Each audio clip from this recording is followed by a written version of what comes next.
Alors, vous pouvez vous dire que la partie de l'effort est la bonne partie. Je sais que c'est douloureux, je sais que cela ne fait pas du bien, mais je me concentre là-dessus. Je vais commencer à accéder à la récompense. Lorsque nous nous concentrons uniquement sur le trophée, uniquement sur la note, uniquement sur la victoire, vous sapez tout ce processus. La capacité à accéder à ce plaisir provenant de l'effort est sans aucun doute l'aspect le plus puissant de la dopamine, et la belle chose est que c'est accessible à tous. Le travail acharné est difficile en général, la plupart des gens n'aiment pas travailler dur. Certaines personnes le font, mais la plupart des gens travaillent dur pour atteindre un objectif final. Les objectifs finaux sont formidables et les récompenses sont formidables, qu'elles soient monétaires, sociales ou de toute autre nature. Cependant, travailler dur pour quelque chose dans le but d'une récompense qui vient après peut rendre le travail acharné beaucoup plus difficile et nous rendre beaucoup moins susceptibles de nous lancer dans le travail acharné à l'avenir. Il y a une expérience classique réalisée en fait à Stanford il y a de nombreuses années, dans laquelle des enfants de l'école maternelle dessinaient des images parce qu'ils aimaient dessiner. Les chercheurs ont pris des enfants qui aimaient dessiner et ont commencé à leur donner une récompense pour dessiner. La récompense était généralement une étoile d'or ou quelque chose qu'un jeune enfant trouverait gratifiant. Puis ils ont cessé de leur donner l'étoile d'or et ont constaté que les enfants avaient une tendance beaucoup plus faible à dessiner par eux-mêmes, sans récompense. Rappelez-vous que c'était une activité que, avant de recevoir une récompense, les enfants appréciaient intrinsèquement et choisissaient de faire. Personne ne leur disait de dessiner. Cela se rapporte au renforcement dit intrinsèque versus extrinsèque.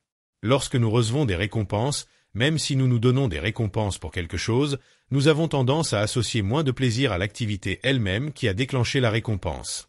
Si vous obtenez un pic de dopamine d'une récompense, cela va abaisser votre niveau de base et l'interprétation cognitive est que vous n'avez pas vraiment fait l'activité parce que vous l'appréciez, mais pour la récompense. Ceci est l'antithèse de l'état d'esprit de croissance. Mon collègue à Stanford, Carol Dweck, comme beaucoup d'entre vous le savent, a proposé cette théorie et ce principe incroyable, qui vont au-delà de la théorie et du principe, appelé état d'esprit de croissance.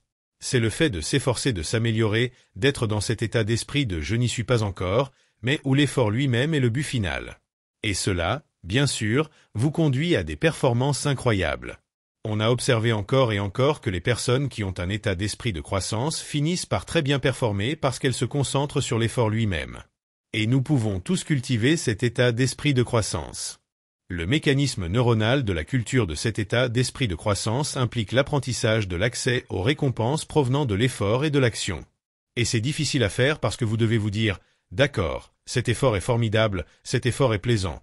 Même si vous pouvez réellement être dans un état de douleur physique à cause de l'exercice, ou comme je me souviens de l'université, juste sentir que vous vouliez quitter votre bureau, mais vous forcez à étudier, vous forcez et vous forcez. Ce que vous trouvez avec le temps, c'est que vous pouvez déclencher une libération de dopamine à partir de la friction et du défi que vous traversez.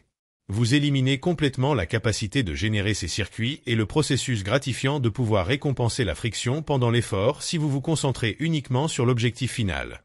Donc, si vous dites « Oh, je vais faire cette chose très difficile et je vais pousser, pousser, pousser et pousser pour cet objectif final qui viendra plus tard », non seulement vous profitez moins du processus de ce que vous faites, mais vous le rendez aussi plus douloureux pendant que vous y êtes.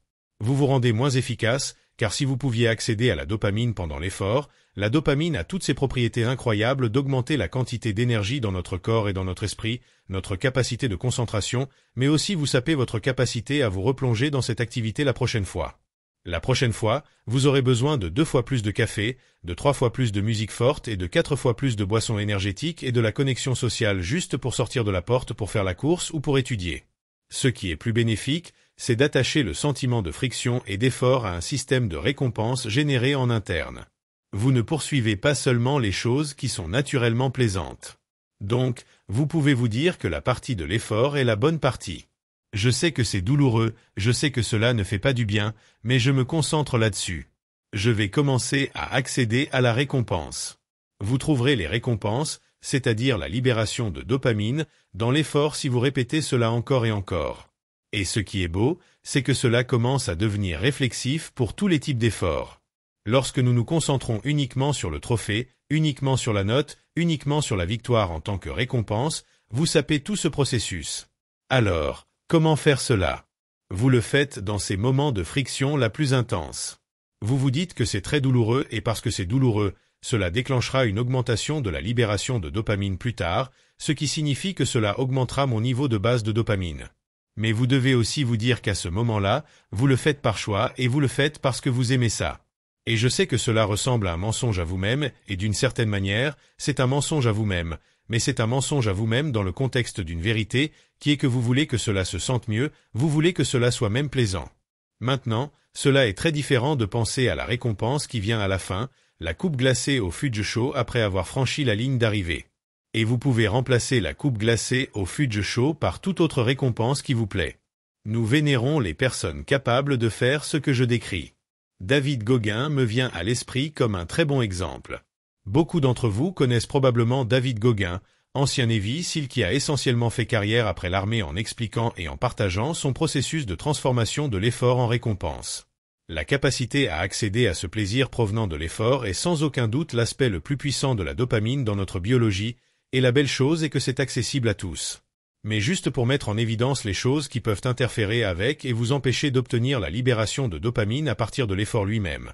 Ne faites pas de pic de dopamine avant de vous engager dans l'effort et ne faites pas de pic de dopamine après vous être engagé dans l'effort. Apprenez à faire monter votre dopamine à partir de l'effort lui-même.